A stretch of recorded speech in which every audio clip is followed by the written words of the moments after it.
Hey guys, Brian Hilliard here, author of the best-selling book Networking Like a Pro and creator of the popular program How to Find and Get More Paid Speaking Engagements. And I gotta tell you, I am fired up here today because we are gonna tackle the one question that all meeting professionals ask themselves before hiring a paid speaker. And quite simply, it is this: what can I expect to get from this person that I might not be able to get from somebody else? All right, let me say that again. What can I expect as the meeting professional? What can I expect to get from this speaker as it relates to his topic or how he talks or whatever the case may be that I might not be able to get anywhere else? Because here's the thing, and you guys know this, all right? Meeting professionals and program managers and all these folks, they get requests and stuff like that all the time. What we need to do as paid speakers, all right, is we need to be able to set ourselves up, and it allows ourselves to be able to stand out from the crowd. Now, there's a number of different ways to skin this cat, so it doesn't have to be just one way, okay? And I use a few of them. So one of the first things I'll do is I talk about how I've written a book, all right, and actually a best-selling book. So if you have some of those things, obviously that would be able to help. So that's a credential, all right? But there's other credentials. A friend of mine is a PhD, so you can say that you're a doctor in this area. If you're not a doctor, you can, maybe say that you're an MBA or something like that. So you have some type of postgraduate degree from a credential standpoint. Maybe you've been certified in an actual field of study that relates to your speaking. That's totally fine. Maybe you have a story, like a specific life experience. So give you an example there. Somebody who's a breast cancer survivor, right? Or a friend of mine, Ruben Gonzalez, he actually is a four-time Olympian, I want to say.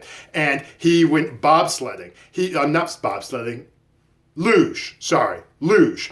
And he's gone down the mountain several times. And that credential, it's really more of a life experience, allows him to be able to convey to the audience, hey, listen, I know what it's like to fail. I know what it's like to be successful. I know what it's like to fail and then be successful. And here's what I did, and here's what you might want to think about doing moving forward. Right? So that's a life experience. The other thing that I do in terms of what people, how I kind of go about it is a lot of people, they tell me that they like my energy, they like my enthusiasm. They say that I make things simple. I try to be funny as well. So the way I get that out is and you can do this too, I've recommended it. I do a video description of the presentation. So I'll have how to overachieve without overcommitting, right? And I'll have it on my little bio page. And then I'll have the description. Most people just have a written description. And I have that, but I also have a video of me actually talking about the description or the workshop in question.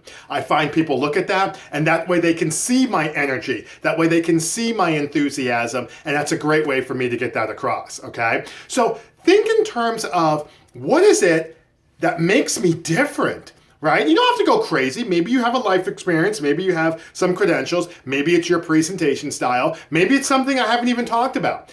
Ask some people who are close in your life. Ask some people who've hired you to speak or even brought you in for free. Listen, Sally, I'm putting together, some stuff. What is it that, made you decide to hire me in the first place? I know, you didn't actually give me a check or anything, but what made you decide to bring me out there? They will tell you. And then you can start accentuating that a little bit more. All right. So anyway, hopefully that makes sense. Hopefully that's something that you can see yourself doing. But in the meantime, my name is Brian Hilliard saying so long, take care, and thanks so much for your time.